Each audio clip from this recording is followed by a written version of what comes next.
جو لوگ اللہ پر ایمان لائیں، کہیں کہ ہمارا رب اللہ ہے، پھر اس پر جم جائیں، ان پر فرشتوں کا نزول ہوتا ہے، نہ کوئی غم کرو نہ خوف، خوشیاں مناؤ جنت کی جس کا تم سے وعدہ کیا گیا تھا۔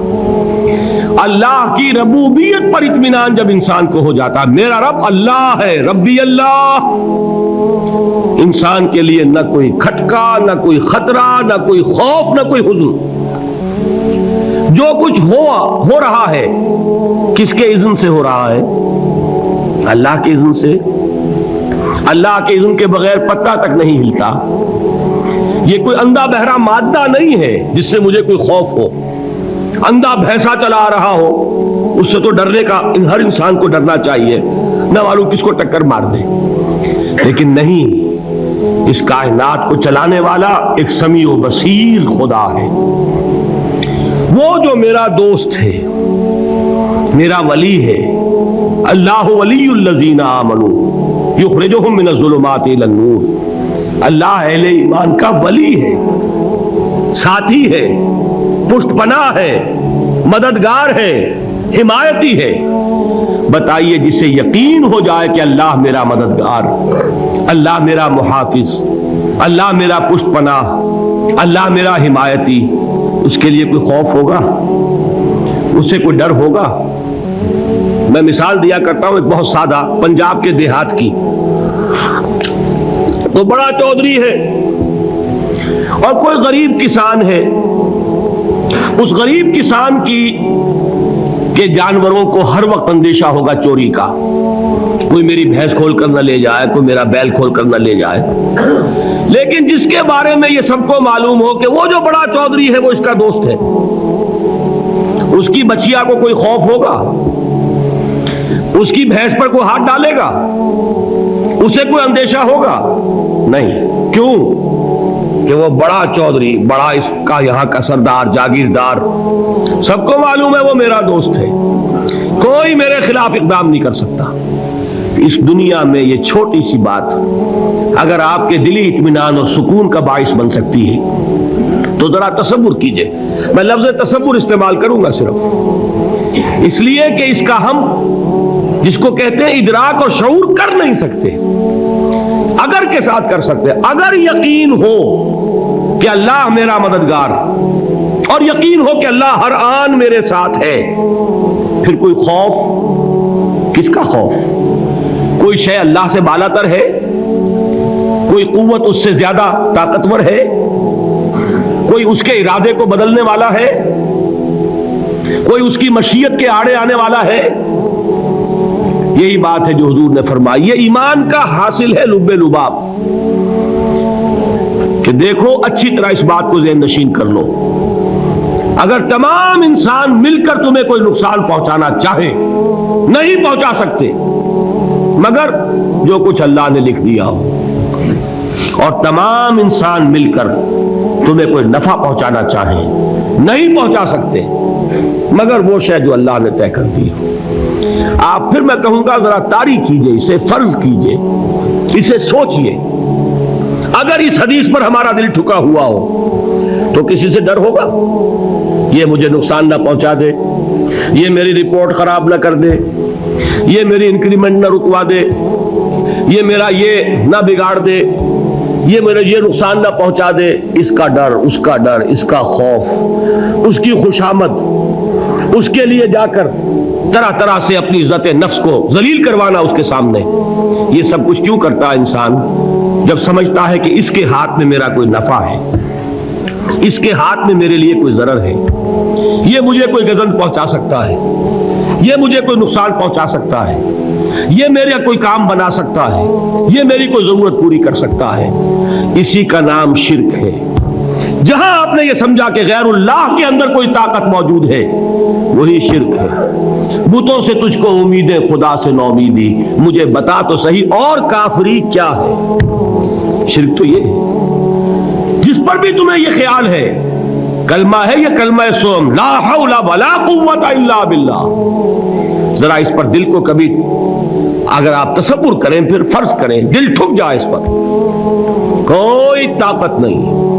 یہی بات تھی جو شیخ عبد القادر جیلانی رحمۃ اللہ علیہ نے اپنی وصیت میں اپنے بچے سے کہی.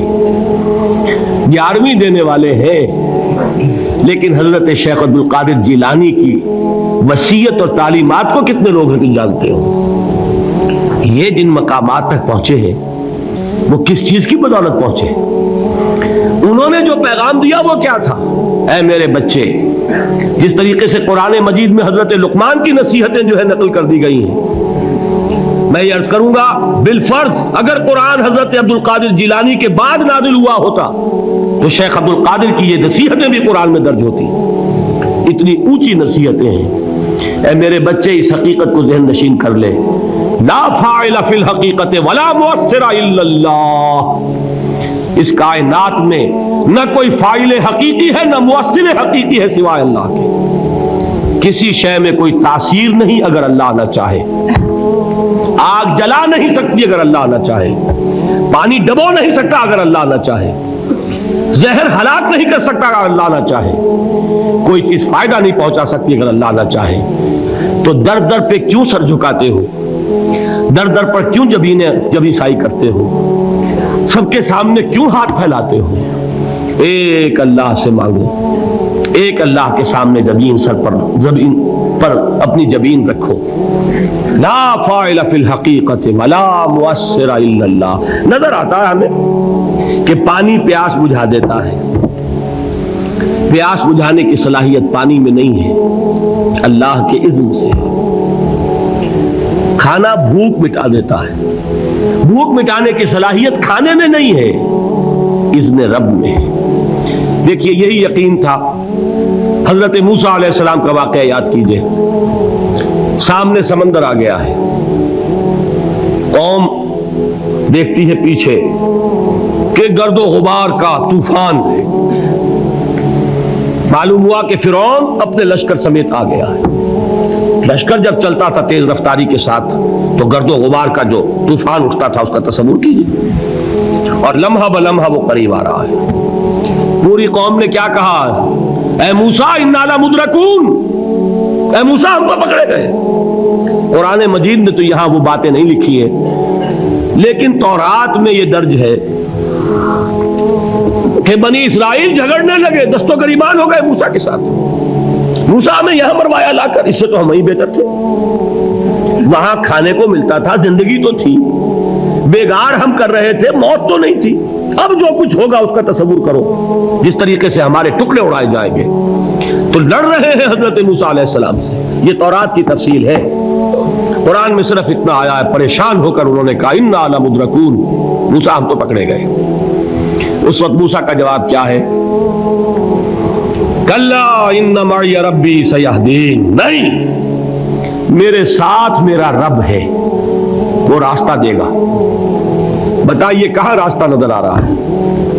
یہ ہے ایمان بالغیب. راستہ نظر نہ آئے تب اللہ پر یقین ایمان ہے. جیب میں پیسے ہوں اور تب دل کو اطمینان ہے تو ایمان کس پر ہوا؟ پیسے پر، اللہ پر نہیں. جب وسائل و ذرائع نہ ہو اور پھر یقین ہو کہ اللہ مسبب الاسباب ہے، وہ اسباب کا پابند نہیں ہے، وہ اسباب کا محتاج نہیں ہے، اسباب اس کے محتاج ہیں. اگر یہ یقین ہے تو اللہ پر ایمان ہے. یہ نہیں ہے تو تمہارا ایمان اسباب پر ہے، وسائل پر ہے، ذرائع پر ہے، مادیات پر ہے، اللہ پر نہیں. اس وقت کہاں راستہ تھا؟ کوئی راستہ تھا؟ سمندر ہے اور ادھر سے لشکر آ گیا ہے. کلا ان معی ربی سیہدین. اب دیکھیے ایمان کہہ دینا آسان ہے، ہوا معکم اینما کنتم، جہاں کہیں بھی تم ہوتے ہو اللہ تمہارے ساتھ ہوتا ہے. لیکن اس کا یقین قائم ہو جائے تو زمین و آسمان کا فرق واقع ہو جائے. یہی بات ہوئی حضور کے ساتھ. غار ہے، چھپے ہوئے ہیں محمد رسول اللہ اور آپ کے وہ یار غار ابو بکر صدیق رضی اللہ تعالی عنہ. اقبال نے حضرت ابو بکر کی شان میں چند اشعار کہے صرف، لیکن واقعہ یہ ہے کہ بھاری بھاری نظموں پر اور قصیدوں پر بھاری ہے. طویل ترین نظمیں اور قصیدے ہوں ان پر بھاری ہے. ہمت او ابو بکر کی ہمت جو ہے، کشت ملت را جو ابر، جیسے بارش سے کھیتی اپجتی ہے، ابو بکر کی ہمت اور عزیمت اس امت کو اسی طرح سینچنے والی ہے۔ ثانیے اسلام و غار و بدر و قبر، وہ دوسرے تھے اسلام میں، دوسرے پہلے کون تھے؟ انا اول المومنین، حضور فرماتے ہیں سب سے پہلا ایمان لانے والا میں، دوسرے ابو بکر۔ ویسے ہمارے ہاں یہ چلتا ہے اختلاف، حضرت علی پہلے ہے کہ حضرت ابو بکر پہلے ہے، لیکن اس میں بڑی خوبصورت تطبیق قائم کی ہے علماء نے، اور بہت صحیح ہے۔ چار کے بارے میں فیصلہ ہی مت کرو کہ کون پہلے ہے، ان کی ایک عجیب تقسیم کر دی ہے۔ آزاد مردوں میں، بالغ مردوں میں سب سے پہلے ابو بکر، بچوں میں سب سے پہلے علی، خواتین میں سب سے پہلے خدیجہ، اور غلاموں میں سب سے پہلے زید ابن حارثہ۔ بڑی پیاری تقسیم ہے، یہ چاروں ہی پہلے ہیں، ہر ایک کے لیے اولیت ہے۔ اور واقعہ یہ ہے کہ اگر زمانی اعتبار سے تعین ہوگا تو پہلے خدیجۃ الکبریٰ آئیں گی رضی اللہ تعالی عنہ، کسی اور سے بات کرنے کی نوبت بعد میں آ سکتی ہے، پہلے تو اہلیہ محترمہ سے بات ہوئی، آتے ہی پہلی وحی ہوئی ہے، ابھی تبلیغ کا حکم نہیں تھا، کس کو بتایا واقعہ؟ ابھی اپنی نبوت کی تبلیغ کا تو حکم ہی نہیں آیا، واقعہ کس کا ہے؟ وہ خدیجہ کا ہے۔ جب کہا ہے کہ خشیت علی نفسی، مجھے اپنی جان کا اندیشہ ہے، تو کیا جواب دیا خدیجہ نے رضی اللہ تعالی عنہا؟ وہ صدیقۃ الکبریٰ ہے، صدیقات جو ہے خواتین ان میں چوٹی پر خدیجۃ الکبریٰ ہے رضی اللہ تعالی عنہا، اور صدیق جو مرد ہیں ان میں صدیق اکبر ہے ابو بکر صدیق رضی اللہ تعالی عنہ، لیکن صدیقات میں چوٹی پر۔ جب حضور نے فرمایا خشیت علی نفسی، کیا فرمایا، کیا عرض کیا، کیسے تسلی دی؟ نہیں نہیں، اللہ آپ کو ضائع نہیں کرے گا، آپ غریبوں کے ہمدرد ہیں، آپ مساکین کے تکالیف رفع کرنے والے ہیں، آپ بیواؤں کی سرپرستی کرتے ہیں، آپ مسافروں کی خدمت کرتے ہیں، اللہ آپ کو ضائع نہیں کرے گا۔ یہ یقین ہے اس خاتون کے اندر۔ خیر وہ ایک علیحدہ بات ہو جائے گی۔ میرے دل پر حضرت خدیجہ رضی اللہ تعالی عنہ کی شخصیت کا بڑا گہرا نقش ہے، جو وہ کوئی اور ہی وقت اور موقع ہوا تو بیان ہوگا۔ بہرحال اقبال نے ایک مصرے میں جو چار اولیتیں جمع کر دی ہیں، ہمتیں کشت امت را چو ابر، ثانی اسلام و غار و بدر و قبر۔ اسلام میں حضور کے بعد پہلے کون؟ ابو بکر۔ غار میں حضور کے ساتھ کون؟ ابو بکر۔ بدر کی رات اللہ کا رسول سربسجود، وہ جھاڑ، وہ گھاس پھوس کی جو جھوپڑی بنائی گئی تھی، اور وہاں تلوار ننگی لے کر پہرا دینے والا کون؟ ابو بکر۔ اور اس حجرہ عائشہ میں محمد کے بعد سب سے پہلے دفن ہونے والا کون؟ ابو بکر رضی اللہ تعالی عنہ صلی اللہ علیہ وسلم۔ وہ جو معاملہ میں سنا رہا تھا غار ثور کا، حضرت ابو بکر بھی حضور کے خیال سے لرز گئے ہیں۔ آپ کو یاد ہوگا کہ جا کر پہلے تمام جتنے سوراخ تھے انہیں بند کیا ہے، ایک سوراخ رہ گیا تھا جس کو بند کرنے کے لیے کوئی کپڑا نہیں تھا، وہاں اپنی ایڑی رکھی ہے، تب کہا ہے حضور سے تشریف لائیے، اور اپنے زانو پر حضور کو لٹایا ہے، اور وہاں کسی موذی جانور نے کاٹا ہے، حضور کی آنکھ لگ گئی تھی اس وقت، اس بل کے اندر جو بھی بچھو ہے کیا ہے واللہ عالم، اس نے کاٹا ہے، اس کی تکلیف کی وجہ سے ابو بکر کی آنکھوں سے آنسو ٹپک گئے، حضور کے چہرے مبارک پر پڑے ہیں، تو حضور جاگے ہیں، معاملہ کیا ہے؟ ایڑی نہیں ہٹائی وہاں سے، مبادا وہ جانور وہاں سے نکل کر محمد الرسول اللہ کو کوئی گزن پہنچا دے، ابو بکر کی ایڑی ہے، جس طرح چاہے کھا لے، ختم کر دے، جان نکل جائے تب کوئی آنچ آئے، محمد پر تو آئے، لیکن جیتے جی نہیں۔ وہ ہے ابو بکر حضور کے خیال سے۔ اس وقت حضور نے پھر اپنا لعاب دہن لگایا ہے، اور اس سے پھر آپ کی تکلیف ختم ہوئی۔ جیسے خیبر میں حضرت علی کی آنکھ دکھ رہی تھی، اس کو جو شفا حاصل ہوئی وہ بھی حضور کے لعاب دہن سے ہوئی۔ تو بہرحال اس وقت انہوں نے کہا ہے کہ اے نبی یا رسول اللہ، اگر اس وقت ان میں سے کسی نے غیر ارادی طور پر بھی اپنے قدموں کی طرف جھانک لیا تو پکڑے جائیں گے۔ کیا جواب تھا اللہ کے رسول کا؟ لا تحزن ان اللہ معنا، اللہ ہمارے ساتھ ہے، کیوں گھبراتے ہو ابو بکر؟ یہ ہے ایمان باللہ، میرا مالک اللہ، میرا رازق اللہ، میرا محافظ اللہ، میرا مددگار اللہ، میرا پشت پناہ اللہ، میرا دوست اللہ۔ یہ دوستی ہے اللہ کی جو لب لباب ہے، حاصل ہے ایمان کا، اسی کا نام ولایت ہے۔